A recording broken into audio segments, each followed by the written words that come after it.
देश के गृह मंत्री अमित शाह ने भीमराव अंबेडकर को लेकर जो बयान दिया है, उसके बाद कांग्रेस हो चाहे समाजवादी पार्टी हो, लगातार उसमें जो नाराजगी है वो दिखाई पड़ रही है। प्रदर्शन का दौर जारी है। आज जिला मुख्यालय पर भी भारी भीड़ जमा है।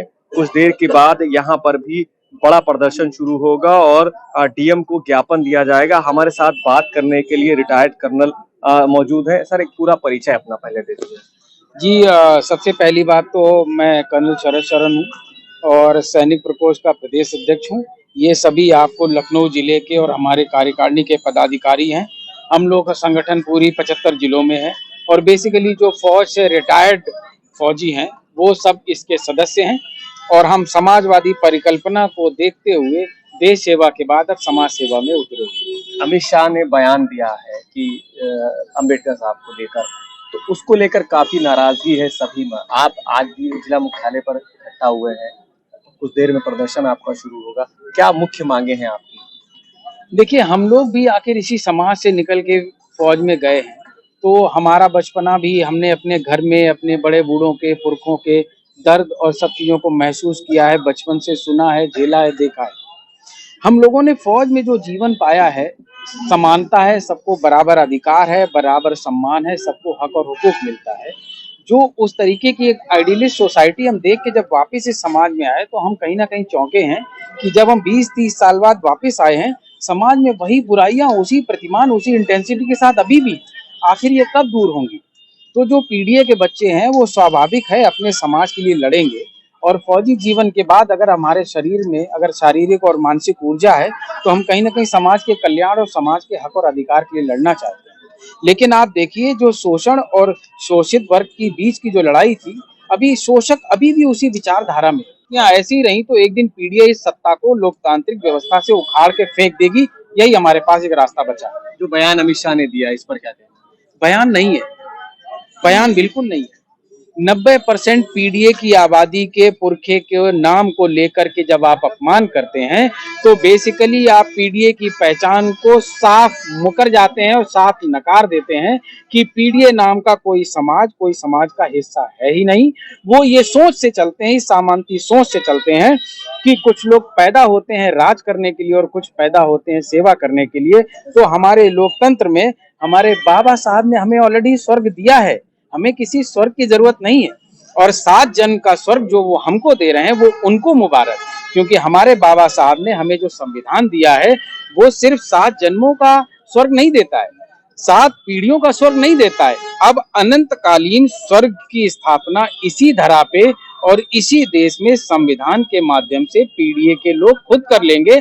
हम अपना स्वर्ग खुद सजा लेंगे और जो इस स्वर्ग की रुकावट के लिए रुकावट बनेगा, जो हमारे बाबा साहब का नाम लेगा, तो संविधान में जो दी हुई मान्यताएं हैं उनके साथ उड़ के हम उनको वहां से निकाल के बाहर खड़ा कर देंगे और पीडीए के लोग अंदर बैठ के सामाजिक न्याय की स्थापना करेंगे। और भी लोग हमारे साथ हैं, हम बात करते। क्या नाम है आपका? मेरा नाम है कैप्टन छोटेलाल। कैप्टन जी, आज आप जिला मुख्यालय आए हुए हैं, क्या कुछ मांगे हैं, क्या कहना है आप? मांगे हैं कि हमारे जो माननीय है, सर्वश्रेष्ठ है, सर्वोपरि है, भीमराव अंबेडकर जी का जो अपमान संसद में किया गया है, उसके विपक्ष में हम लोग हैं और उसके लिए हम जो है डीएम साहब को यहाँ ज्ञापन देने के लिए आए हुए इकट्ठा हो रहे हैं और इस संघर्ष को और भी मजबूती से हम लोग करेंगे। बिल्कुल। आप पूर्व सैनिक हैं।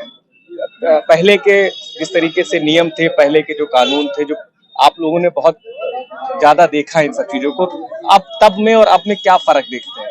देखिए, सामाजिक जो अनुरूपता है वो बहुत ज्यादा धीरे धीरे बढ़ती जा रही है और सामाजिक भेदभाव को बढ़ावा देने का एक अगर संवैधानिक पद पे, एक बड़े पद पे बैठा हुआ व्यक्ति इस तरह की बात करे तो वो शोभा नहीं देती है और ऐसे व्यक्ति को उस पद पे गर्वान्वित नहीं होना चाहिए।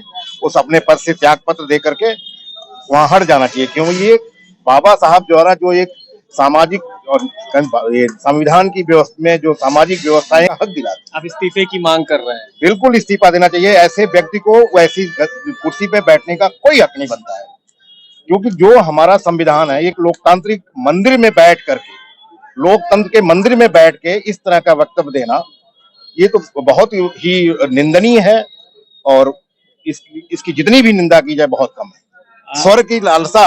स्वर्ग की लालसा से हम लोग किसी अम्बेडकर जी का नाम नहीं लेते हैं, स्वर्ग की लालसा उनको होगी। यहाँ हम समाज सुधार की बात कर रहे हैं, हर एक वर्ग को बराबर का अधिकार मिले और सब लोग अपने अधिकार से आगे बढ़ें और सामाजिक ढंग से एक तरह से एजुकेशन प्राप्त हो, उनको शिक्षा प्राप्त हो और उनका जो है जो अस्पताल की सुविधाएं हैं वो सब प्राप्त हो उनके, उसके लिए यह लड़ाई है।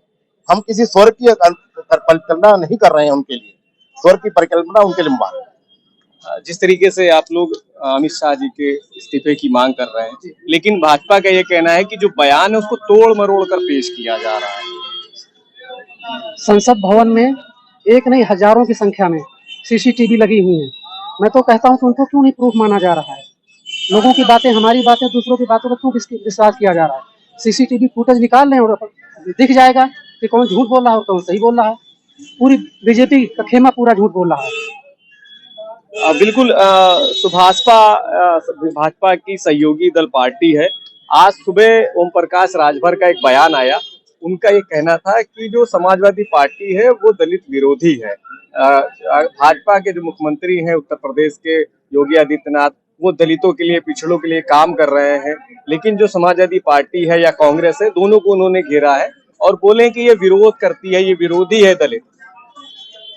देखिए, छोटे दलों की अपनी कहीं ना कहीं समस्याएं होती हैं, शायद आर्थिक जरूरतें होती हैं और सत्ता के खिलाफ उनकी आवाज में इतनी दम नहीं होती है। मुझे याद है उन्हीं के नेता कहते थे कि देश का एक नंबर का झूठा मोदी जी हैं और वो योगी जी के लिए बोलते थे कि कटोरा हाथ में देके भीख मंगवा देंगे। और भारतीय जनता पार्टी तो वैसे भी दलितों, पिछड़ों और पीड़ित समाज को इतना अपमानित करती है कि राजभर जी को करीब 1.5 साल इसी उत्तर प्रदेश में घुमाते रहे और वो यहाँ से फ्लाइट से दिल्ली और फ्लाइट से दिल्ली से लखनऊ आते जाते रहे कि मंत्रालय मिल जाए। अभी उनको एक अच्छा मंत्रालय मिला है और उसमें अच्छा बजट भी आता है साल में। अब उनकी आवाज तकरीबन बंद है। अब वो सामाजिक न्याय की अब बात नहीं करते हैं, वो खुश हैं।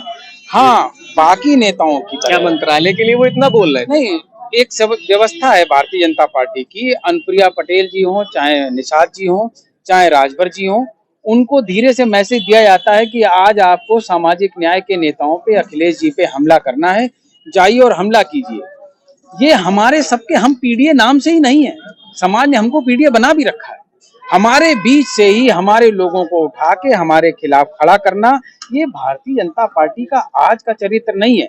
ये संघ प्रणाली है काम करने की। अच्छा, संघ का जब आपने नाम लिया है तो मोहन भागवत आरएसएस के प्रमुख हैं, उनका एक बयान कल आया है जिसको लेकर भी घमासान शुरू हो गया है। और अगर बात करें हम तो जो और भी दल हैं उन्होंने सपोर्ट भी किया है, जो विपक्ष दल है उन्होंने भी सपोर्ट किया है कि उन्होंने कहा है हर मस्जिद में मंदिर ढूंढना सही नहीं है। तो इसको कैसे देखते? जब संघ आपसे दाहिना हाथ मिला रहा हो तो आपकी नजर दाहिने हाथ की जगह बाएं हाथ पे होनी चाहिए। हो सकता है बाएं हाथ में कुछ और हो, वो कुछ भी हो सकता है, गुलाब का फूल हो सकता है, खंजर हो सकता है, लेकिन अगर आप जागरूक हैं, जागृत हैं, तो आपका नजर दूसरे हाथ पे होना चाहिए। 2015 में इन्हीं मोहन भागवत जी ने बिहार के चुनाव के पहले बोला था कि आरक्षण का पुनरीक्षण होना चाहिए और उसके 1 महीने बाद जब इनको समझ में आया कि ये मुद्दा कितना बड़ा है तो भारतीय जनता पार्टी के नेता बड़े बड़े मंचों से कस्में खा रहे थे कि पहले इन्होंने नागपुर में बोला था कि हर मंदिर में, हर मस्जिद में शिवलिंग ढूंढने की जरूरत नहीं है और कितने मुकदमे हुए आप देखिए। अंततः सुप्रीम कोर्ट को, माननीय सुप्रीम कोर्ट को आकर के दखल देना पड़ा और उनको कहना पड़ा कि जब तक इस मुद्दे पे हम कोई बात नहीं क्लियर कर देते हैं, कहीं कोई रिट, कोई पिटीशन भी दायर एक्सेप्ट नहीं की जाएगी। और अचानक उनका बयान आता है कि ऐसे लगातार मंदिरों को खोद खोद के कुछ लोग हिंदू नेता बनना चाहते हैं।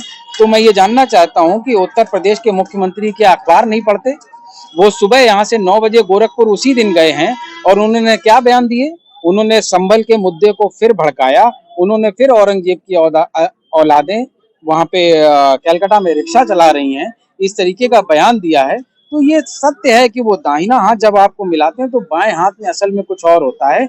ये संघ का लड़ने का बहुत पढ़ा लिखा और बहुत सदियों पुराना रास्ता है इनका। अच्छा, ये जो विदेश भेजने की बात आ रही है कि काम रोजगार देंगे, विदेश भेजेंगे, तो इसको किस तरीके से? ये तो आपने बहुत अच्छा मुद्दा बताया। हम सब फौजी हैं और हमारे अपने परिवारों के बच्चे जब 17, 18, 16 साल के होते हैं तो सुबह 4 बजे उठ के 2-2, 4-4 साल तक रनिंग करते हैं, पढ़ाई करते हैं, कोचिंग सेंटर्स पे जाके ट्रेनिंग करते हैं फौज में भर्ती होने के लिए। वहां पे आपने 4 साल अग्निवीर बना दिया। और फिर आपने आजकल के सोशल मीडिया के जमाने में बहुत से वीडियो देखे होंगे कि रशियन आर्मी में और इजरायली आर्मी में इंडियन यंगस्टर जा रहे हैं और वहां पे हथियार बारूद की सप्लाई के लिए जो कर्मचारी की तरह, एक कारगर मजदूर की तरह लगातार युद्ध क्षेत्र में काम कर रहे हैं। कल्पना कीजिए, जो देश का नौजवान है, देश का साधन है, संसाधन है, देश का गर्व है, वो इजरायली और रशियन आर्मी में जाके हथियारों के जखीरों की संदूकें उठा रहा है। तो अगर आप इसमें गर्व पाते हैं कि हमारा बच्चा, जिसको हम 4 लाख 1000 करोड़, कितना पता नहीं, मेरे को तो नंबर बोलने में कंफ्यूजन हो जाता है, उतने इन्वेस्टमेंट की आप डिफेंस इंक्लेव की बात करते हैं, मुख्यमंत्री होकर के, एक जिम्मेदार मुखिया होकर के इस बात में गर्व महसूस करते हैं कि आपके बच्चों को नौकरी आप इजराइल में दिलवा रहे हैं, वो भी मजदूर की। मुझे लगता है हिंदुस्तान के इतिहास में ऐसे शर्मनाक स्थिति, ना ऐसे शर्मनाक बयान कभी किसी संवैधानिक पद पे बैठे व्यक्ति ने इतने बेशर्मी से नहीं दिए हैं। बिल्कुल, हमारे साथ और भी पूर्व सैनिक हैं। अपना आप नाम बताइए। मैं कैप्टन एसपी सिंह। मैं अमित शाह के बारे में बोलना चाहता हूँ। सरकार में बैठे गृह मंत्री हैं, भीमराव बाबा साहब अम्बेडकर के बारे में इतना शर्मनाक बयान देना। क्या अमित शाह तय करेंगे कि भगवान कौन है? भगवान को अमित शाह ने देखा है क्या? भगवान हम उसी को मानते हैं जो भगवान की तरह समाज को रास्ता दिखाए और समाज को मजबूती देने का काम करे। जो बाबा साहब ने बहुत पहले कर दिया, अमित शाह तो कभी सोच भी नहीं सकते। तो अमित शाह को किसने हक दे दिया कि भगवान तुल्य बाबा साहब के ऊपर इस तरीके के आरोप लगा के, और पब्लिक को, जो दबा कुचला तबका है, उसको इस तरीके से गुमराह करना। हमारा विरोध इसलिए है कि जो समाज के उत्थान के लिए काम करता है, आप कहीं ना कहीं उसको दबाने का काम करते हो, और ऐसे महान लोगों को दबा के आप अपने जो कुछ गिने चुने चुनिंदा लोगों को फायदा पहुंचाने के लिए, पब्लिक को, जो हमारी जनता है सीधी साधी, उनको मतलब मिसगाइड करते हैं। बिल्कुल, ये हमारे साथ पूर्व सैनिक थे, जो कि कैप्टन थे, कर्नल थे, जिनका साफ तौर से कहना था कि बाबा साहब भीमराव अम्बेडकर की जो गलत बात कही गई है, जो टिप्पणी की गई है, जो बयान आया अमित शाह का, उसको लेकर काफी नाराजगी है, जिसको लेकर आज समाजवादी पार्टी एक बड़ा प्रदर्शन कर रही है और डीएम को ज्ञापन भी दिया जाएगा। फिलहाल बयान को लेकर अमित शाह के काफी नाराजगी है। कांग्रेस हो चाहे समाजवादी पार्टी हो, लगातार विरोध प्रदर्शन भी जारी है।